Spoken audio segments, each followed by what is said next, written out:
Bonjour à tous, deuxième vidéo de la chaîne que je fais pour vous parler d'un indicateur qui me sert énormément dans mon trading. Donc c'est celui qui me sert le plus, c'est la volatilité implicite. Donc la volatilité, c'est pas juste un mot pour faire joli, pour dire que le prix fait des mouvements rapides dans tous les sens. C'est un peu plus complexe que ça.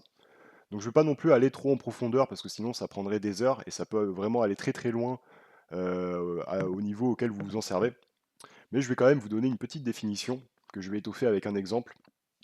Et ensuite, je vous présenterai quelques indicateurs de convex value sur la volate afin de prendre des décisions de trading. Donc moi, je précise que je m'en sers pour faire du scalping. Et ça peut aussi déboucher sur des trades intraday. Donc voilà, je commence avec ma petite définition. Donc la volatilité implicite mesure l'incertitude du marché. Donc quand les acteurs anticipent de forts mouvements et cherchent à se protéger, ils paient leurs options plus cher, ce qui fait monter la volatilité. Donc qu'est-ce que ça veut dire? Je vais vous donner l'exemple de Trump, qui est président à l'heure où je vous parle. Donc admettons que Trump voudrait recommencer à racketter la terre entière pardon, en mettant des tarifs à la Chine par exemple. À ce moment-là, il y a plein de gens qui vont avoir la même idée, ils vont acheter des puts. Ils vont acheter des puts pour couvrir leur portefeuille contre une baisse ou pour spéculer, peu importe ce qu'ils font. En attendant, ils achètent des puts. Et en achetant des puts, la valeur de ces puts, la valeur des primes, va augmenter, vu qu'il y en a beaucoup qui en achètent en même temps. Et en achetant beaucoup de puts en augmentant leur valeur, ça va faire monter la volatilité implicite.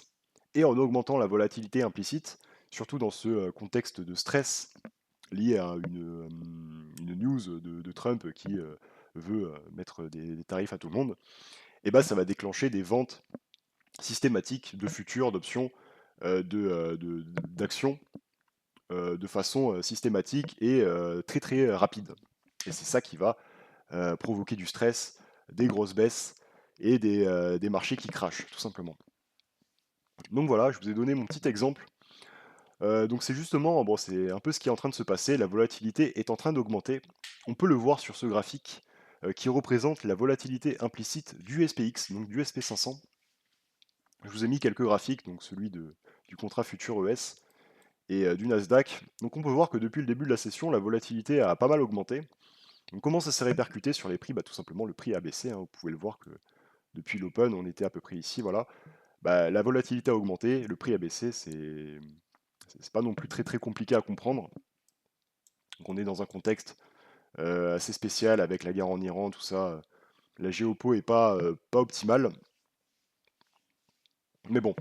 Ensuite, euh, bon, on a vu le graphique de la volatilité que je trouve pas mal parce que c'est quand même sympa d'avoir un graphique qui trace en temps réel la volate.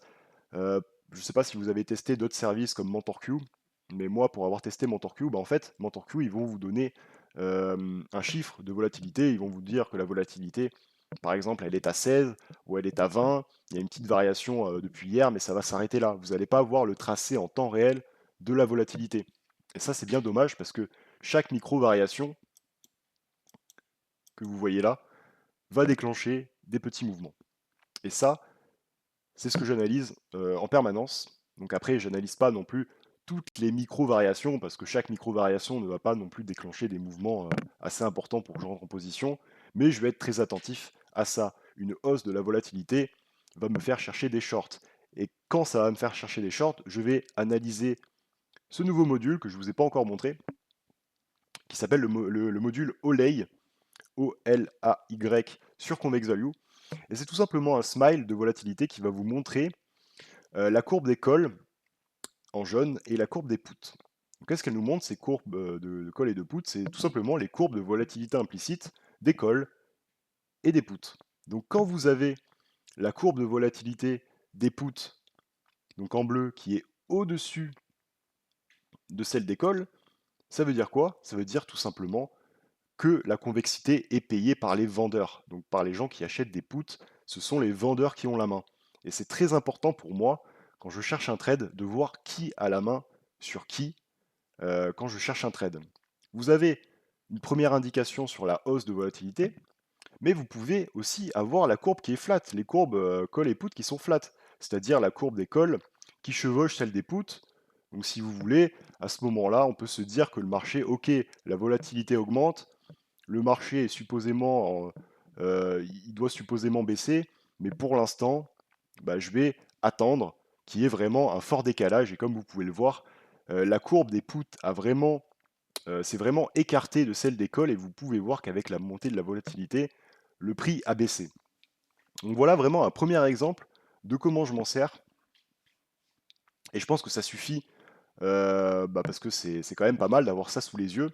J'ai lancé la vidéo en me disant: «Bon voilà, au moment où je serai à ce stade dans la vidéo, je verrai, ce que fait, mes modules pour, faire quelque chose, par-dessus». Mais je vois que l'exemple était assez parlant et donc voilà, je vais m'arrêter là. Donc après, je pourrais rentrer en profondeur, dans plusieurs vidéos dans les prochaines vidéos. Mais voilà, je considère que là, vous avez eu un bon exemple de comment je pourrais me servir, de ces 2 modules pour prendre un short. Donc après, comme vous pouvez le voir là, le prix vient de faire un petit retracement sympathique. Donc on va refresh la page et vous voyez qu'en fait, la convexité est passée du côté des calls. Donc la volatilité, elle n'a pas baissé, il n'y a pas eu une grosse variation à la baisse, mais elle a stagné et fait une micro petite variation. Voilà, là, elle est en train vraiment de faire une plus grosse variation baissière. Donc si la convexité reste du côté des acheteurs, donc des calls, vous pourriez avoir un retracement plus important. Donc voilà, c'est vraiment de l'analyse en temps réel et, euh, et je pense que ça suffira pour aujourd'hui. Si vous avez des questions, n'hésitez pas à les poser en commentaire.